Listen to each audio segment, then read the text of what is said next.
हम इस दुनिया में जन्म लेते हैं और मरते हैं, तो जन्म क्यों लेते हैं, थोड़ा डिटेल में समझाएं। और मुझे आपसे मिलकर खुशी हुई, मेहरबानी की खुशी हुई है। हाँ?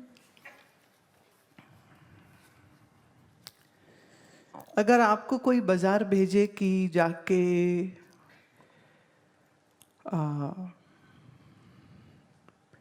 एक चीनी का पैकेट ले आओ, और आप जाएं और रास्ते में फ्रेंड्स के साथ खेल के वापस आ जाएं और चीनी नहीं लाएं और वापस घर जाएं,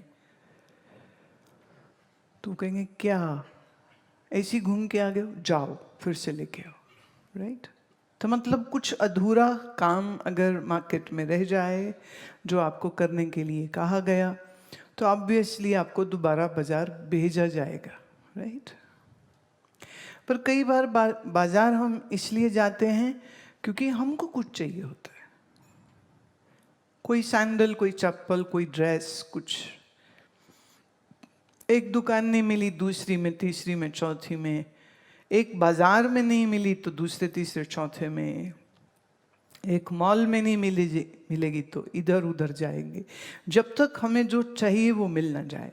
ऐसे ही इस संसार में शरीर के साथ जो जन्म होता है वो इसलिए होता है क्योंकि आपको कुछ खोज है।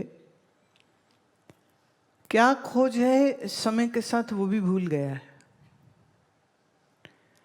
जो खोजना चाहिए, अगर वो खोज नहीं लेंगे तब तक जन्म होते रहेंगे। आज इस माँ बाप के, कल उसके, कल उसके, कल उसके, कल उसके, कल उसके, और जरूरी नहीं हर बार मनुष्य जन्म ही हो, ये भी जरूरी नहीं है। ऐसा मत मान लीजिएगा कि हर बार मनुष्य ही होंगे। हमारे कर्म अनुसार हमारा जन्म तय होता है, हमारे कर्म अनुसार हमारे माँ पिता तय होते। जैसे वो बच्चे खेलते हैं ना, स्क्वायर है तो वो स्क्वायर खांचे में फिट करेगा, ट्रायंगल बना है प्लास्टिक का, उसको ट्रायंगल में फिक्स करेगा। तो ये, I don't remember the name of the game, but it is like squares and triangle, octagonal, rectangle, ऐसे अलग अलग शेप्स होती हैं। तो बच्चा को डायग्राम को देख के फिर उसमें वो फिट करता है। ऐसे ही हमारे और हमारे माँ पिता के कर्म आपस में मिलते हैं, तभी हम उनके यहाँ पैदा होते हैं, तो उनसे हमें सुख दुख मिलेगा, या हम उनको सुख दुख देंगे। ये भी कर्म का एक बहुत कॉम्प्लेक्स सिस्टम है। हमारे मन में नई नई वासनाएं बन जाती हैं, इच्छाएं बन जाती हैं, तो उनको पूरा करने के लिए human life is what, it's just game of may be 70 years।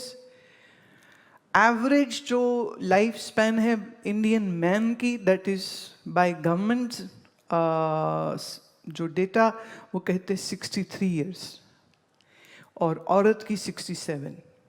इससे ऊपर कोई जी रहा है तो वो कहते बाय फ्लूक होगा। हमारे हिसाब से एक जो जनरल उन्होंने डेटा निकाला है 63 एंड 67। अब बताइए, इतने छोटे टाइम में 22-24 साल तो पढ़ाई में निकल जाते, अगले 24-25 साल शादी, ब्याह, नौकरी, बच्चे, उसमें तो मतलब बचा कितना टाइम। इसलिए तुम्हें मालूम है, जिनको पेंशन लगी होती है उन्हें साल में एक बार सर्टिफिकेट देना पड़ता है कि मैं जिंदा हूं। Do you know this?